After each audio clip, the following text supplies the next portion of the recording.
हिंदुत्व को लेकर शिवसेना मुखर हो गई है। इस मामले में मंत्री संजय राउत का बयान आया है, जिसमें उन्होंने राज ठाकरे को बीजेपी का भोपू कहा है। ठाकरे ने एक दिन पहले ही मस्जिदों से लाउडस्पीकर हटाने संबंधी बयान दिया था, जिसके बाद शिवसेना ने राज को आड़े हाथों लिया है। उधर किरीट सोमैया को लेकर भी ठाणे में पोस्टर चिपकाए गए हैं, जिसमें ढूंढ कर लाने वालों को इनाम और सम्मान दोनों देने की घोषणा की गई है। एक अन्य मामले में सार्वजनिक स्थल पर तलवार लहराने पर राज ठाकरे पर FIR दर्ज कराने की तैयारी की जा रही है, तो मंत्री धनंजय मुंडे की तबीयत बिगड़ने के बाद उन्हें मंगलवार देर रात ब्रिज कैंडी अस्पताल में भर्ती कराया गया है।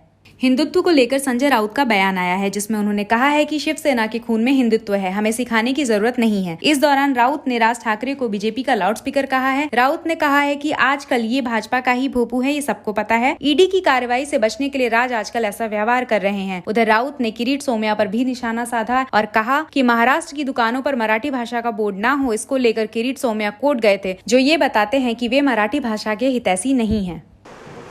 मुझे मालूम नहीं, तो मस्जिद के ऊपर भोंगे के बारे में पूरे देश में एक माहौल या मूवमेंट चल रहा है। बाला साहेब ठाकरे, शिवसेना प्रमुख, हिंदू हृदय सम्राट, तो बाला साहब ने भी उस बारे में अपना एक भूमिका बनाई थी, और लेकिन अचानक से कुछ लोग क्या बोल रहे हैं, भोंगा, वो बीजेपी का भोंगा है। लगता है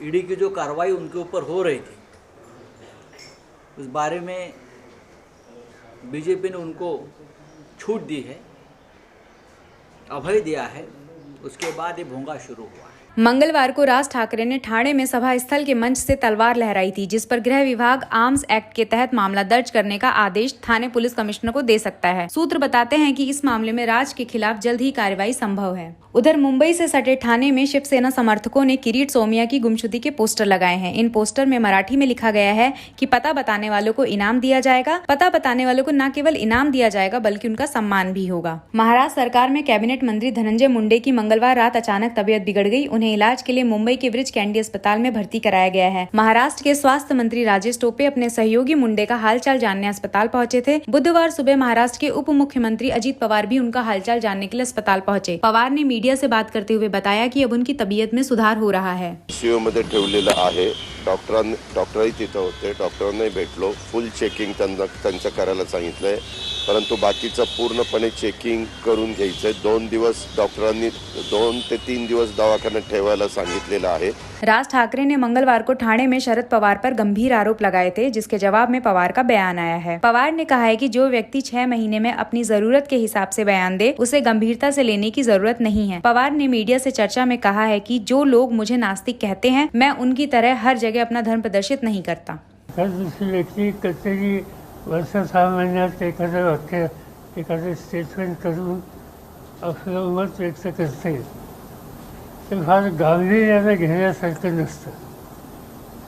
पण तुम्ही प्रश्नच विचारला आणि त्याच्यात 2-3 मुद्दे आले, त्यामुळे आता मला थोडंसं त्याच्यावर सांगावं लागेल।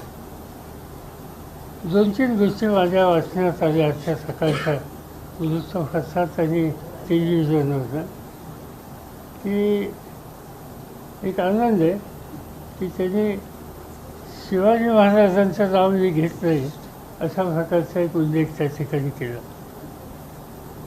2 दिवसांपूर्वी मी अमरावतीला होतो, आणि जर तुम्ही तुमचे तिथं सहकारी कोण असतील त्यांच्याकडून माझं अमरावतीचं भाषण हे जर मागवलं, तर त्याच्यामध्ये शिवाजी महाराजांचं योगदान याच्यावर माझं कमीत कमी 25 मिनिटाचं भाषण होतं। महाराष्ट्र के भुसावल स्टेशन पर चलती ट्रेन से एक यात्री प्लेटफॉर्म और ट्रेन के बीच पैर फिसलने से फंस गया था, जिसे मौके पर आरपीएफ जवानों से मिली मदद के बाद बचा लिया गया। पूरी घटना सीसीटीवी कैमरे में कैद हो गई। महाराष्ट्र में इस तरह की घटनाएं बढ़ती जा रही हैं, जो रेल यात्रियों की लापरवाही का नतीजा है। आरपीएफ जवानों ने बताया कि एक यात्री चलती एक्सप्रेस ट्रेन से उतरने की कोशिश कर रहा था, इसी बीच वो प्लेटफॉर्म और ट्रेन के गैप के बीच फंस गया। ऐसे में मौके पर ड्यूटी कर रहे जवानों ने तत्काल उसे पकड़ लिया, नहीं तो अनहोनी हो सकती थी।